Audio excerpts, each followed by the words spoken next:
অনেকের রিকোয়েস্ট ছিল যে সব ফার্নিচারগুলো তো আমি দিতে পারিনি। তো ভাবলাম আজকে একটা ভিডিও বানিয়ে দিই, কিন্তু যেহেতু আমার কাছে ক্যামেরাম্যান নেই তাই আমি নিজে নিজে ভিডিওটি শ্যুট করবো। তাই মানে খাটটা একটু অগোছালো আছে, আমি একটু গুছিয়ে নিই তারপরে আসছি।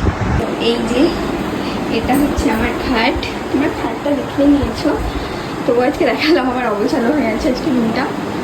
তো এটা খাট, এটা আমার ড্রেসিং টেবিল।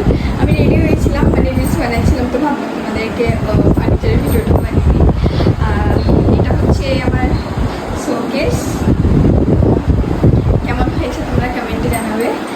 সরি, আরেকটা আছে, আলমারিটা দেখাচ্ছি, কারণ আলমারিটা আমার এই রুমে আসেনি কার্নিসের জন্য, মানে ফিট হয়নি।